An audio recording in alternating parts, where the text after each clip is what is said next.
Hello everyone, it's Daryl. How you guys doing? Today we're going to be working on, it's a big fridge, isn't it? The GE French door refrigerator. This is a big fridge. We got this about 4 years ago, maybe a little longer than that, I think. I don't remember. But I really like it a lot.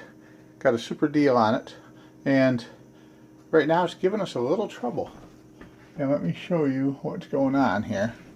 We've got the freezer temperature is 4 degrees, which is a little more than it should be. It's not too bad. But the upper refrigerator temperature is 59 degrees. At least way up on top. Because we've got 2 different thermometers in there checking it. And, you know, that's not good. Food starts to spoil. Really, the fridge should be around 38 degrees. No more than 40. So, what we need to do is we need to figure out what's going on. So, doing a little bit of research and investigation, we find that the ice makers are both still working. The one down in the freezer and the one here in the door.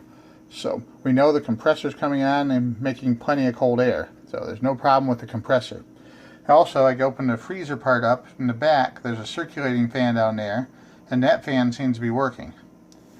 And I thought, well, maybe the defrost timer. So we pulled the plug on it and let it set for several hours so that any frozen ice or anything, whatever, build up on the coils could melt and maybe it'd start going again. But no, it didn't. So a little bit of research on the internet. Down here on the bottom where I've got that little fan set up at, right below that, and it's got these double layer fruit and vegetable meat drawers here. But behind these drawers here, behind the trim panel, is the evaporator circulating fan. And it is my opinion that that evaporator fan has failed.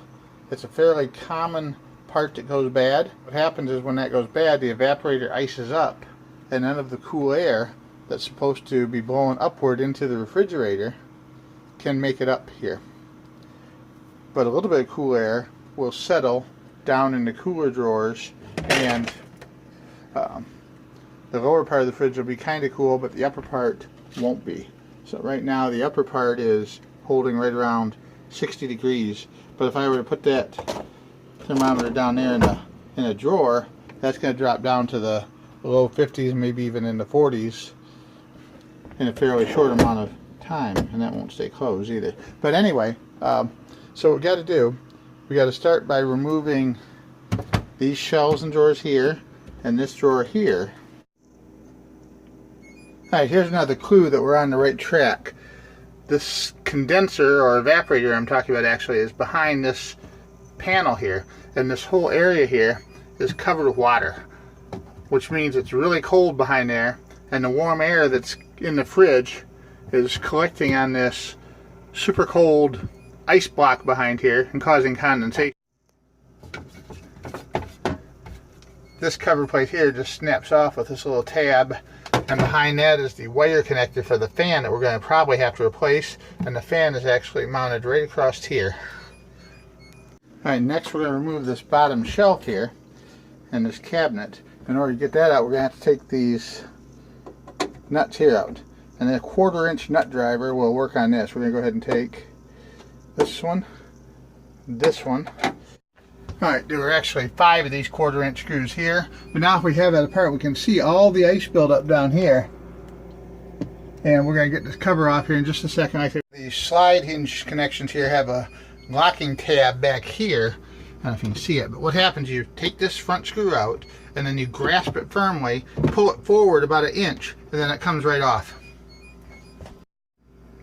Alright, here's your crisper controller slider. Just slide that upwards, pull that off and set it aside, and now we should be ready to work that back plastic trim panel off. Alright, here we can see we are correct. This fan is not spinning like it should be. That is the problem why this fridge isn't cooling. If you look down in there, you can see all the ice build up on the evaporator. So we're going to pull that little plug out by squeezing the side tabs like so, unhooking it from the holder, and going and getting a new fan. And we picked up the new fan for the evaporator. GE brand, here's your part number, WR60X 26866. But make sure you take yours apart or check your model and serial number to confirm what part number you need, because there's quite a few different ones. Alright, here's the old fan that we took out, and the blades on it are totally seized up. You can't spin it at all. And I got this new one at Doc's Appliance in Utica, Michigan for $62, including tax, and they had it in stock. I got it the same day. I looked on eBay, and prices on eBay ranged, including shipping, from $45 to $83. But since it was Thursday afternoon when I decided I needed this, the quickest any of them was scheduled to arrive would have been Tuesday, and I didn't really want to wait that much longer to get my fridge fixed. So we're going to open this up, and there we go. It's exactly the same model, part number, plug, and everything. There's one thing we got to do before we install this, though.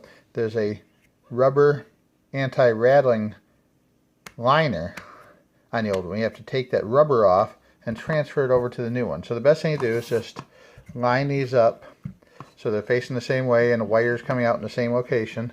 And we're just going to slide this rubber cover plate off and slide this into it. You can see it does go a certain way because it has these little, oops, you can't see it very well. It has these little ears on each side, and those have to line up in a certain spot. The new fan slides into place with the little tabs on the bottom and the wire in the top right corner. And then you have to tuck your wires into this little slot right here. And then there's a rolling clip, like a little snap clip here on the side. I pushed up on the top of that with a screwdriver and pulled it down. And then once I got the new wires in place, I tucked the wires behind it and pushed on the round part to snap it back into place. I think you can see that pretty good there, can't you? Alright, here's your main wire harness plug that holds everything in. And if you hear, you can hear the fan running. And now the fan shuts off, and now the fan's running again. So that's going to be just like that.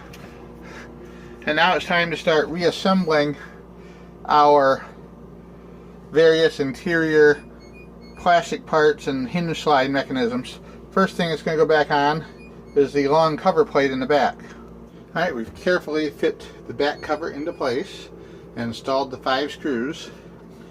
Now we're going to install the trim cover that goes over the motor connector, and there's just this one little clip on it on top. Now, before we forget, we want to put this crisper temperature control panel back into place, and that just drops in right there and slides up and down like that. Next, we have the left and right slide rails, and we have, this one's the right one, we have the hook mechanism here that's rounded out. The big round end slides over the stud that's sticking out of the side of the fridge, and then the whole assembly slides backwards until it snaps into place around that smaller part of the circle. And then we come to the front and put the single silver screw in here.